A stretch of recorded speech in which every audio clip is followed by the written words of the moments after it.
Jean, chapitre 19. Alors Pilate ordonna de prendre Jésus et de le fouetter. Les soldats tressèrent une couronne d'épines qu'ils posèrent sur sa tête et lui mirent un manteau de couleur pourpre. Puis, s'approchant de lui, ils disaient « Salut, roi des Juifs !» et ils lui donnaient des gifles. Pilate sortit de nouveau et dit aux Juifs « Voilà, je vous l'amène dehors afin que vous sachiez que je ne trouve en lui aucun motif de le condamner. » Jésus sortit donc, portant la couronne d'épines et le manteau de couleur pourpre.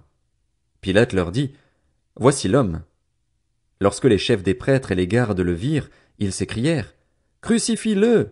Crucifie-le » Pilate leur dit « Prenez-le vous-même et crucifiez-le, car pour ma part, je ne trouve en lui aucun motif de le condamner. » Les Juifs lui répondirent « Nous avons une loi et, d'après notre loi, il doit mourir parce qu'il s'est fait fils de Dieu. » Quand il entendit cette parole, Pilate eut très peur. Il rentra dans le prétoire et dit à Jésus « D'où es-tu » Mais Jésus ne lui donna aucune réponse. Pilate lui dit « C'est à moi que tu refuses de parler? Ne sais-tu pas que j'ai le pouvoir de te relâcher et que j'ai le pouvoir de te crucifier » Jésus répondit « Tu n'aurais aucun pouvoir sur moi s'il ne t'avait pas été donné d'en haut. C'est pourquoi celui qui me livre à toi est coupable d'un plus grand péché. » Dès ce moment-là, Pilate chercha à le relâcher, mais les Juifs criaient « Si tu le relâches, tu n'es pas l'ami de l'empereur. Tout homme qui se fait roi se déclare contre l'empereur. » Après avoir entendu ces paroles, Pilate amena Jésus dehors et siégea au tribunal à l'endroit appelé le pavé, en hébreu Gabbatha. C'était le jour de la préparation de la Pâque, il était environ midi. Pilate dit aux Juifs « Voici votre roi. » Ils s'écrièrent alors « À mort! À mort! Crucifie-le » Pilate leur dit « Dois-je crucifier votre roi ?» Les chefs des prêtres répondirent « Nous n'avons pas d'autre roi que l'empereur. » Alors il le leur livra pour qu'il soit crucifié. Ils prirent donc Jésus et l'emmenèrent. Jésus, portant sa croix, sortit de la ville pour aller vers l'endroit appelé le crâne, qui se dit en hébreu Golgotha. C'est là qu'ils le crucifièrent, et avec lui 2 autres, un de chaque côté et Jésus au milieu. Pilate rédigea aussi un écriteau qu'il plaça sur la croix. Il y était écrit « Jésus de Nazareth, le roi des Juifs ». Beaucoup de Juifs lurent cette inscription parce que l'endroit où Jésus fut crucifié était près de la ville. Elle était écrite en hébreu, en grec et en latin. Les chefs des prêtres des Juifs dirent à Pilate « N'écris pas « le roi des Juifs », mais plutôt « cet homme a dit « Je suis le roi des Juifs ». Pilate répondit « Ce que j'ai écrit, je l'ai écrit ». Après avoir crucifié Jésus, les soldats prirent ses vêtements et en firent 4 parts, une pour chaque soldat. Ils prirent aussi sa tunique, qui était sans couture, d'une seule pièce depuis le haut jusqu'en bas.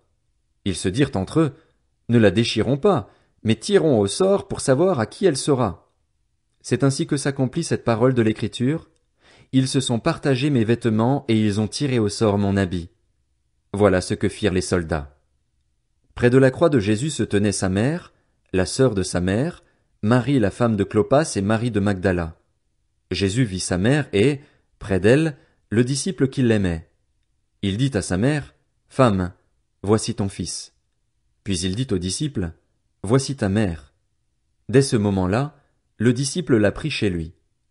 Après cela, Jésus, qui savait que tout était déjà accompli, dit, afin que l'écriture se réalise pleinement, « J'ai soif. » Il y avait là un vase plein de vinaigre. Les soldats en remplirent une éponge, la fixèrent à une branche d'hysope et l'approchèrent de sa bouche. Quand Jésus eut pris le vinaigre, il dit « Tout est accompli. » Puis il baissa la tête et rendit l'esprit.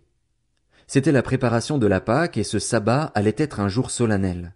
Craignant que les corps ne restent en croix pendant le sabbat, les Juifs demandèrent à Pilate qu'on brise les jambes aux crucifiés et qu'on enlève les corps.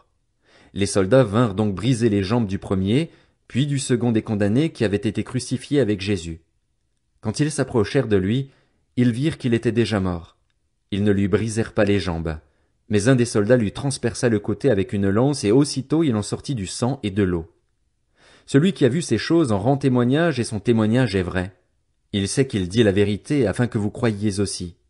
En effet, cela est arrivé afin que ce passage de l'Écriture soit accompli. Aucun de ces os ne sera brisé. Ailleurs, l'Écriture dit encore, ils verront celui qu'ils ont transpercé. Après cela, Joseph d'Arimathée, qui était disciple de Jésus, mais en secret par crainte des chefs juifs, demanda à Pilate la permission d'enlever le corps de Jésus.